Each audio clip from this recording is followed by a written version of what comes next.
Good morning.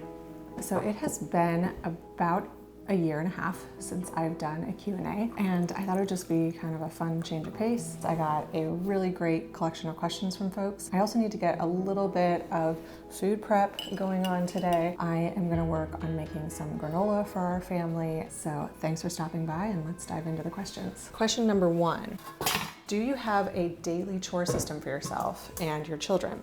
I want to read this whole question along with the context because I think the context that this person was sharing is very relatable and something that a lot of people are struggling with. So they went on to say, I need to get going on decluttering, but it seems so pointless when the maintenance tasks take so long, and I have so many piles and stuffed drawers to deal with.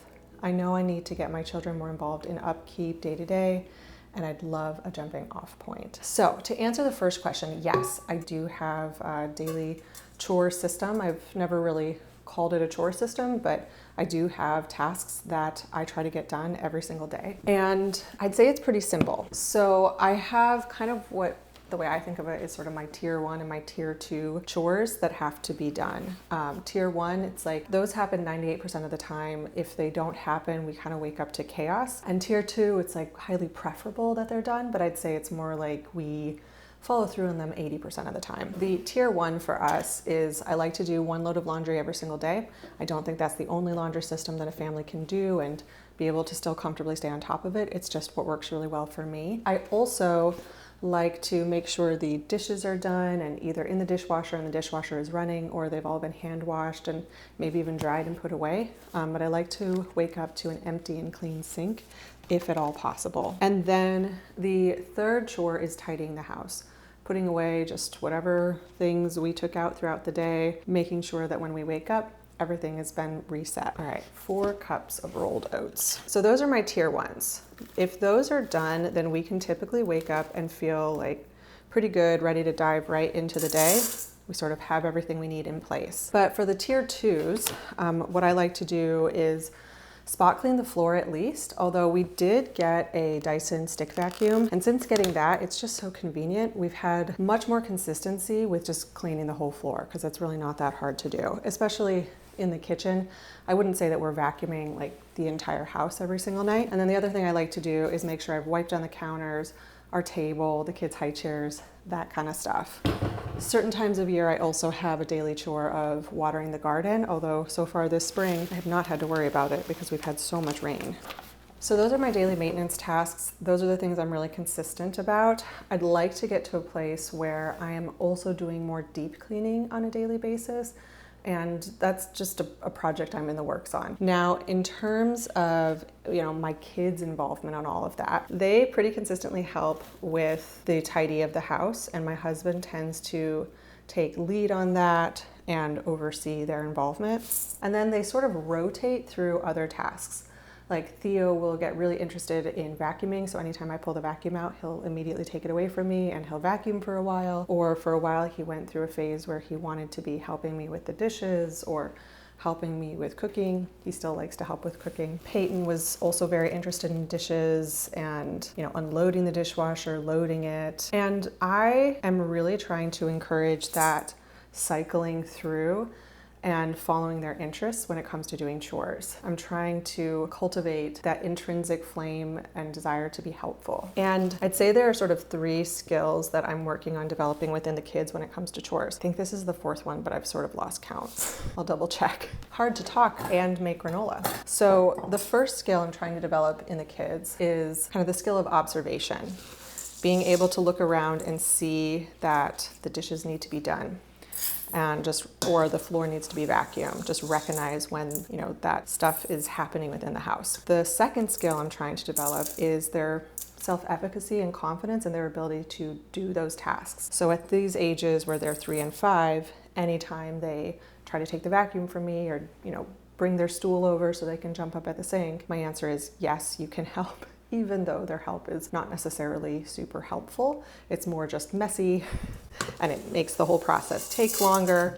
My answer is still yes. And then the third skill I'm trying to develop is to take action.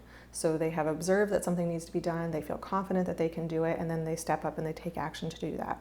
Now, developing these skills in my estimation, takes well over a decade and into the teen years. So it's a long process, but that's one of the reasons my kids don't have like specific chores that they're assigned to every single day, because I don't want them to get tunnel vision and be like, I'm responsible for picking up the Legos, or I'm responsible for picking up my room exclusively. I want them to have more of a holistic understanding of what needs to happen in the house and how they can contribute to it. So like I said, there's a lot more for them just observing what mom and dad are doing and cycling through and testing out how they can take part in those different tasks. All right, now we need to chop some nuts. For anyone who is going to be interested in trying out the granola recipe, I will be sure to put it in the description. So that's kind of the first part of the question.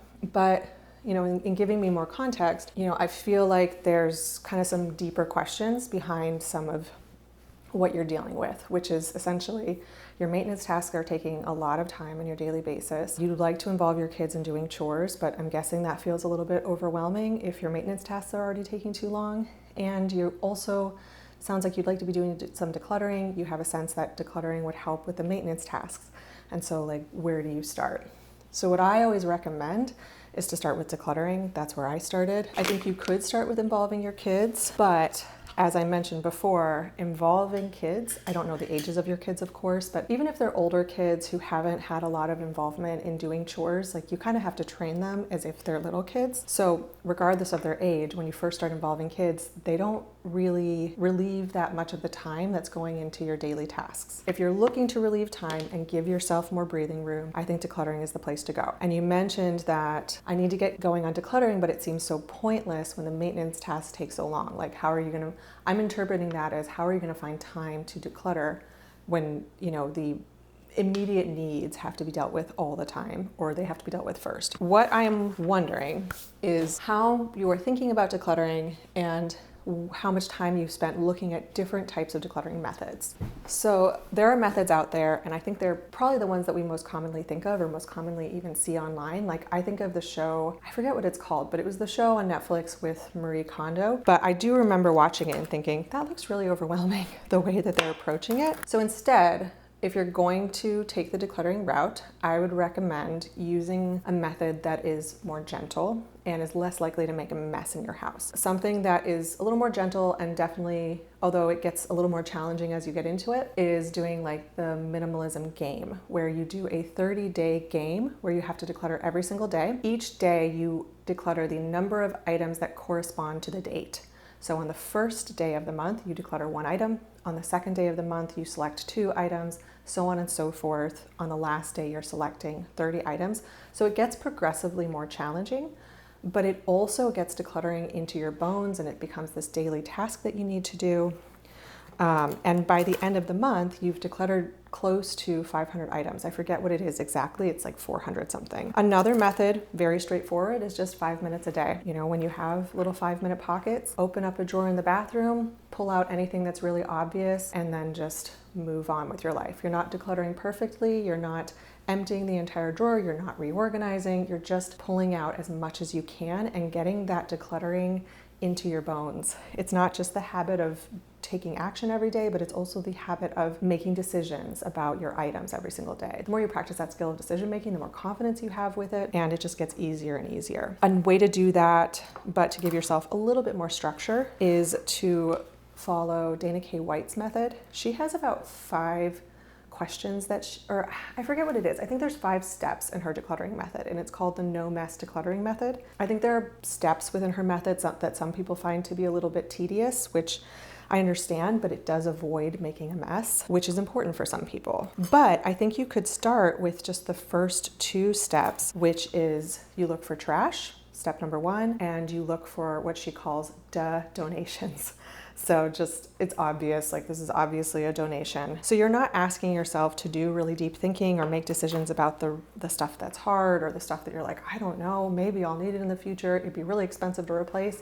You're not doing that. You're just taking care of like that first couple layers of clutter, trash and donations. If you're going to go the decluttering route, I would recommend something like that. Just keep it very simple, contain the amount of time that you're going to spend decluttering 5-10 minutes at the most, and integrate it into your day as much as possible. You know, you're getting ready in the bathroom and then you take 5 minutes to go through a drawer. You're boiling pasta on the stove and you take 5 minutes to go through a cabinet. It's trash day and you're going through the house and collecting trash. Any trash that's sitting out on the surface, you grab that as well. These are just small little ways that you can start to integrate decluttering into your life. And honestly, this is how I started. And then as I got more confident with it, I started to find more and more pockets for it in my day, and I started to ask for, hey Steve, can I have an hour or two alone in the house to work on decluttering? And he would, you know, take Peyton somewhere. And I didn't go from 0 to 60, like 0 to empty all the closets and go through every item of clothing. That would have been too overwhelming for me. Now, I did want to say, if you'd prefer to start with involving your kids, do it. But I would recommend that you expect that their involvement is not going to give you more time back. It's really going to be more so about training them on how to help maintain a home. And I would do it in really small ways, regardless of their age, because like I said, even if they're a little bit older, if they haven't been doing it before, they're still going to need to be trained as if they're younger. So give them, 3 to 4 invitations a day. Keep the invitations really simple and straightforward, like, can you hand me that bowl? Or can you please put this glass away? Can you carry this bag to the car? At that first stage, it's really more about reigniting that flame and that inner desire to be helpful. But then you can also graduate to, hey, would you like to come help me peel potatoes? And they might say no, and that's not a big deal. Just let it pass. If you want to reignite that intrinsic desire, you don't want to force it. Let it pass, but invite them again tomorrow and invite them the day after that. And you'd be surprised how quickly their tune and their interest will change. Okay, the next question is, how do you pack for a week-long trip with your family and still have clothes for the days leading up to the travel day? That is a great question, especially when you're working with a capsule or a minimalist wardrobe. I think a lot of people run into that challenge. What I like to do is I just map it out on paper, write out every item of clothing that I'm gonna need, that my kids are gonna need, other toiletries and whatnot. And essentially I'm just creating a checklist for us to work off of when it's time to actually pack. And then the other thing I will do is just make sure I have gotten all of the laundry done, because what I am typically doing is packing the day before or even like the morning of if we're not leaving until the evening. Next question, how do you manage your time and what's your schedule or routines like as a mom, wife, and YouTuber? All right, so I'm gonna try to give kind of a high level, I wrote a couple notes for myself. I'm gonna try to give kind of a high level response to that. In terms of my weekly routines, I actually did a video on that, which I will link to here for anyone who wants to dive into it in a little bit more detail. But basically, Monday, Wednesdays, and Fridays, we start off with our morning routine, which for us, I don't really follow like a sequence of actions, like we have to do this and then this and then this. It's more just, there's a variety of things we know we need to do between 6 a.m. and 9 a.m. and we're gonna get those done, but not necessarily always in the same order. Like some things are pretty consistent. The kids wake up, Steve has already made breakfast, they sit down and eat. But I don't know, stuff like when we brush teeth versus when we get dressed versus when we play, that's kind of all up in the air. But we start off with our morning routine and then we do school, which is about an hour. We start that around 9 and then we transition into an outing. We may have to change up this routine a little bit as we're getting into the summer, because we might want to get outside earlier before things get too hot. Then after our outing, which, it's different on each of the days. Mondays, they tend to be focused on running errands together. Wednesdays, we go to the park and we meet another family, and the mom and I will exchange, this is my friend, she and I will exchange exercise time. So we'll take turns watching the kids while the other person goes for a walk or a run or something. And then on Fridays, we have Forest Friends, which is we meet a bunch of friends out at the woods and go for a hike. So then after our morning outing, we come home, we have kind of our rest time. Theo typically falls asleep in the car, and then I can thankfully transfer him into bed. And this is a tricky time with Peyton because she always wants to watch like a show or something, and I try to save shows for in the evening when Steve and I have like a little downtime, parent time, just one-on-one with each other. So she and I'll try to be like, okay, let's read some books or let's play a game together. We might pull out her reading lessons. We might, do a baking project. Who knows, just something to kind of get her off of that and to help her wind down a little bit, because she's usually a little tired and does need to rest, but does not want to nap. Then we kind of go into like a phase, it's like a couple hour spread where we're doing a few chores, just light chores. We're getting dinner ready. Then Daddy comes home, and after dinner, they'll get about an hour of TV so that Steve and I can kind of just have some one-on-one time. After that, it's pretty much transition into our nighttime routine. So that's Monday, Wednesday, Fridays, Tuesdays, and Thursdays. However, this connects to your question about how I balance YouTube. Tuesdays and Thursdays, they go to their grandparents, and their grandparents watch them for about 6 hours so that I can work. I used to work full time, and the grandparents were watching the kids full time. A couple years ago, I decided to leave my full-time job so that I could be with the kids more. There are a lot of reasons for that, but one of them was to give the grandparents a little bit of relief from full-time down to part-time. Now, I think my family expected that I would be like doing some freelance work as a designer. I've done like graphic design and marketing strategy in my career, and so I think they thought I'd be doing freelance work along those lines. And instead I started a YouTube channel and everybody tolerated it, but thought I was a little bit crazy. And you know, I just in my own head was like, I think I can make it work. And if I don't, in 2 years, I'll pivot to something else. I am very grateful that I have that support and that time to like dig a little bit deeper and think more deeply about the content that I'm creating, to do research and so on and so forth. I'm grateful for the time that I have because a lot of people don't get that level of support early on. And if I didn't have that level of support, I would probably have a very different channel. It would probably be more like vlog style. But like I said, most of my work for YouTube is done during those slots. I've definitely had times where I've done it in the evenings or tried to squeeze time in the morning, and it just isn't super sustainable for me and for our family. At this point, I also will be able to do some work while the kids play.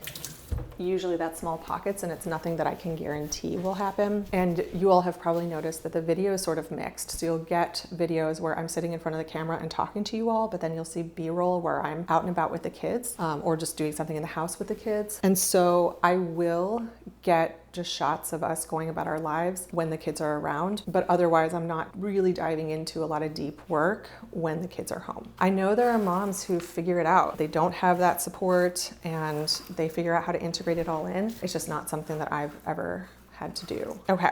So let's go on to the next question. How do you and your husband share the responsibilities at home? This is something that we've had to slowly build and work on over the course of our marriage. You know, we've been married for 6 years, and we've also seen a lot of evolution in what our routines are and who's doing what over time. But we've learned to, as much as possible, try to make those decisions together. We're not a household where everything is done together and everything is split 50-50. It's more like he takes lead on certain responsibilities, I take lead on certain responsibilities, and then where we can, we try to pitch hit and support one another. And then we also try to involve the kids as much as possible so they can get kind of a global, holistic understanding of everything that needs to happen within the household. I hear a lot of YouTubers use the phrase we're a team-based family, and I also always wonder, I'm like, well, what kind of team? Are we talking football team or a track team or a synchronized ice skating team? Because the type of team you are will play a huge role in helping people understand that metaphor and understand what it really looks like to work together. And I feel like Steve and I are probably more along the lines of a track team. He has certain talents, he's gonna be much better at the long jump than I'm ever gonna be, but maybe I'm better at taking things over the finish line in a relay race. It's just a balance that we have slowly over time kind of figured out where our talents and strengths lie and how to support each other in that. I think another thing that has helped us, I feel like early on in marriage, I had an attitude of everything needs to be fair, everything needs to be equitable. I was very fixated on everything that I was contributing and not really paying attention to where he was contributing, and often had this attitude that I was doing more. And I don't know that that was actually right. What I have found is that the more I've shifted my attitude to just focusing on how can I be a blessing to my family, the more I have felt great appreciation for everything that he's doing. And I have started to notice the things that he's doing, that he's always been doing, that I didn't give attention to in the past. That has been a really big lesson for me. So yeah, those are a few of the big lessons that have helped us to get to a place where we're pretty happy with how things are running and how responsibilities are distributed. The next question is, how do you get time for yourself? So I already mentioned that I have a decent amount of time for myself to work, which is a huge blessing. But I feel like this question is kind of more so geared toward how do I get time, maybe downtime for myself? I feel like I have, over the past couple of years, bear in mind my kids are 5 and 3. Some of these tools that I'm going to share that I've been able to take advantage of are not things that were accessible to me a couple of years ago. But I'm gonna kind of share the full spectrum of everything I use to get time to myself. Also, please bear in mind, I don't necessarily use all of these things every single day, because if I did, I would never spend any time with my kids. So I'm really just sharing like everything that I sort of have at my disposal for when I need it. So the first thing is play. That is something that typically gives me some time for myself every single day. And that is because over the past couple of years, we have been working on cultivating that skill to the point where they can go pretty long stretches playing independently and happily, either on their own or with each other. My daughter is obviously better at it than my son, but she is kind of teaching him, and I'm sure in a couple of years he'll have a lot of confidence in the skill of independent play as well. The next piece has to do with personal network. My husband gives me time most days after, at some point in the evening, like he'll take the kids out for a walk. Sometimes I go with, but not always. Like he'll take the kids out for a walk or for a scooter ride or down to play in the basement. And that will usually give me a little bit of time to either sit down and relax or put the house to bed a little bit more. We don't live near any other family, but when we do travel, like aunts, uncles, and cousins, like I can get hours with cousins, hours of time to myself. And more so in our immediate community, it's like friends and my friends' kids. A lot of my friends and I are starting to do play dates where we just drop the kids off and then the mom gets to go have a little time to herself or get a little bit of work done or go to a doctor's appointment without bringing a bunch of kids. And the mom who's taking the kids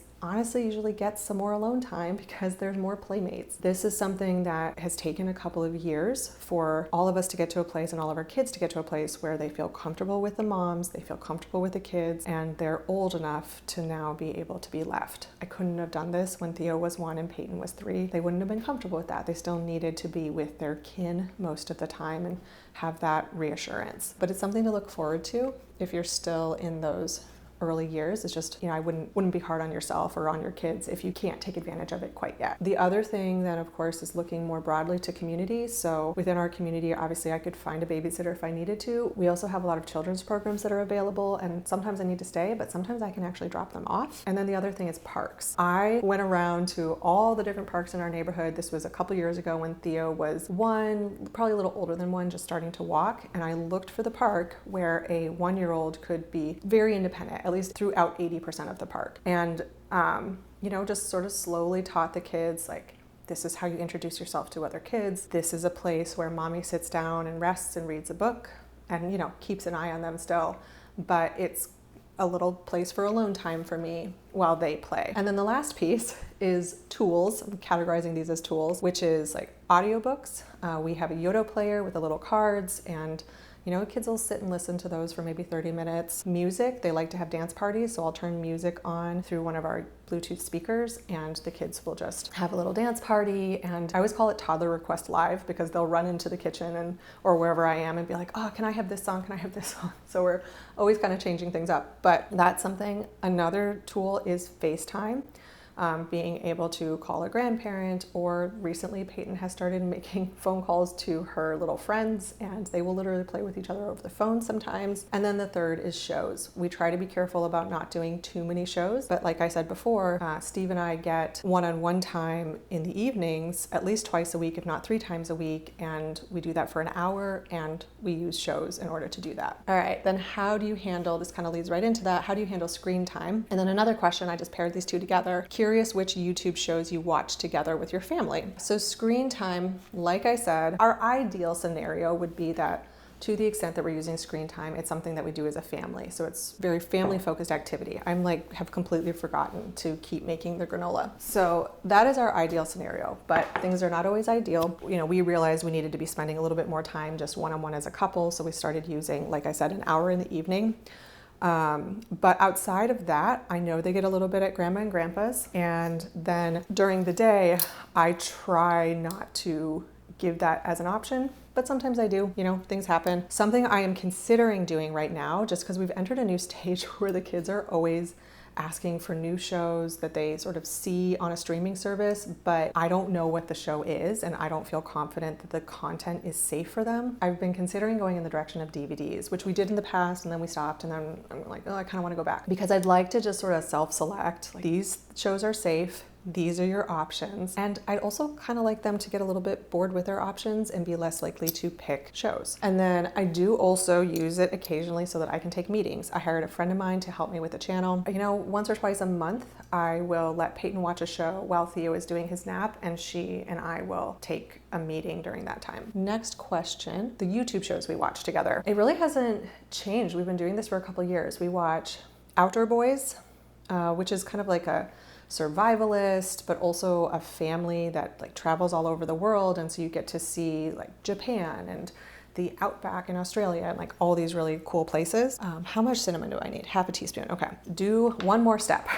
And we also watch Dude Perfect. How ridiculous. There's also a show, I want to say it's called Country Life Vlog, and it's following a couple in Azerbaijan, and it's very slow paced, beautiful cinematography, and it's just like they go out and collect wild onions and then they come home and they make onion bread, and it's just, I don't even think there's music. It's just kind of the sounds of nature and the sounds of them doing their work. And I will sit and watch that with the kids. Steve will sit and watch that with the kids, and we're all just sort of lulled by it. 1 teaspoon of salt. I don't have sea salt right now, so working with what I have. That's half a teaspoon. Okay, I've made it to the last question, and I've barely gotten halfway through making this, so I just forget to work while I'm talking to you guys. So then the next question is, do your kids need toys for when they go out places like restaurants, church, car rides, etc.? Do they use iPads? Typically, the rule of thumb that I follow is don't change the child, change the environment.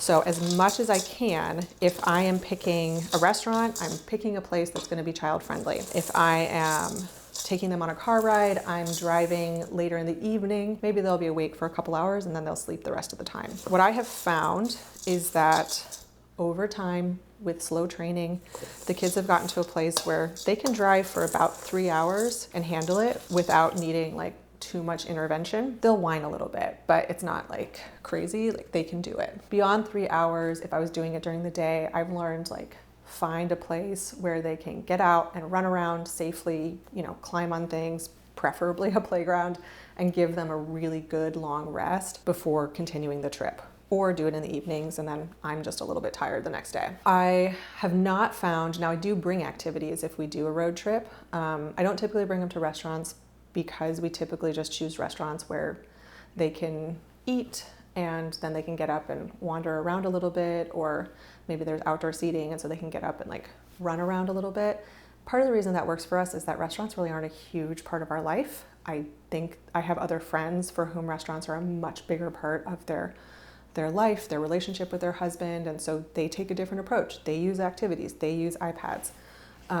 But for us, it's not a huge part of how we do things. But then there are some environments where kids really do have to fit into the cultural norms in that environment. So church is a good example. On a plane is another good example. And so the way Steve and I are approaching it with church, and we've really just started doing this, is we are kind of slowly trying to build up the kids' capacity for sitting still and being quiet in that context. So it started with like, let's come in, you guys are gonna stay for the announcements and 1 song, and then we're gonna go out. And then you're gonna stay for 2 songs, and then 3 songs, and then the whole worship, you know, and then it goes up to after the worship, mom's gonna bring out a sticker book. And we do stickers for a little while the sermon is going on. And then Theo gets worn out and he can't handle it anymore. So then I get up, or Steve gets up, takes him out and lets him walk around the church until the service is over, or until, you know, things wrap up and they're doing final prayer or something like that. So it's just kind of about building that muscle for the kids and their ability to handle being in that environment. And we are using activities to help stretch their ability to stay in that environment for longer and longer periods of time. And maybe eventually I would love for them to not need the activities, because I do want them to be paying attention to what's happening around us and really taking in the different details of a church service, because there's important meaning behind that I want them to have that context for when they get older. But yeah, for now, definitely using activities in that context. I bring activities for car rides. I do struggle a little bit with activities because I kind of feel like kids just like burn through them really quickly and then are like, what else, mom? And ultimately, you know, the thing that helps occupy them is their own imagination. So that is why I'm sort of going for a blend of like, let's practice just relying on your imagination for a little while, and then let's bring out an activity and sort of pacing it a little bit. So I hope that makes sense. Okay, I've made it to the last question and I've barely gotten halfway through making this, so I just forget to work while I'm talking to you guys. All right, the question is, how do you balance the everyday expected mess versus knowing if you need to declutter more? And I need coconut oil. Yeah, this was something that I think just took me a little while, I almost want to say a couple years, to really figure out like what was the answer there. So I sort of wrote down almost like a problem-solving flow chart.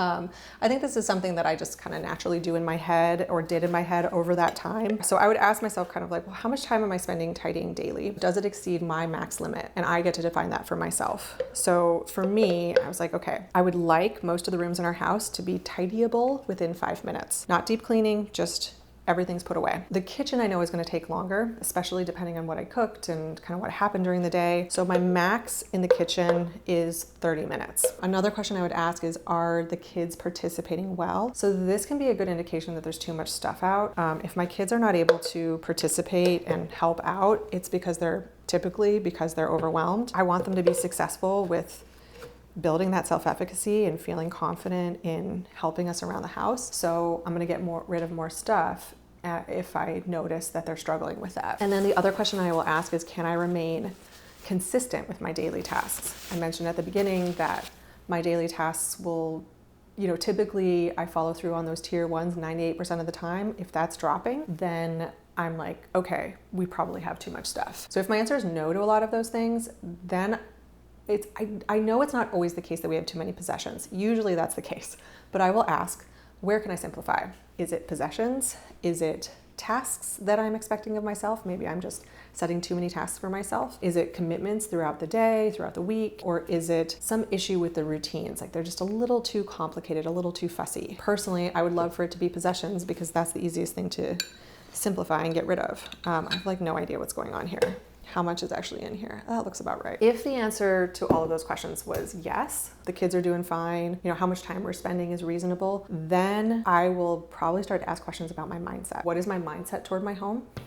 Is it productive? Is it in line with reality? Am I maybe having some resentment around the time that I'm spending managing the house? What are the reasons for that? And maybe I'll kind of examine like, what are the most common thoughts that I'm having around housework? And are those thoughts true? So a little bit of rational emotive behavior therapy on myself. Hopefully that helps a little bit. In my experience, if I'm asking the question at all of like, is it too much? Typically it's because there actually are too many possessions, but there is a point at which you have gotten rid of everything that you reasonably can, and you just have to accept that it does still take time to care for a home, and it's a huge blessing to your family for you to be doing that. And it's a lesson to your children in the skills that they're gonna need down the road. So the time that you're putting into it is valuable and important. I have gone through all of the questions I'm going to answer today. It has taken me over an hour to shoot this, and I'm still not done with this granola. I received so many questions, so I'm definitely going to do another Q&A down the road, try to get to some of those other questions. I'm long-winded, so I don't know, 8 questions is all I can do. It's been so fun chatting with you guys, and until next time.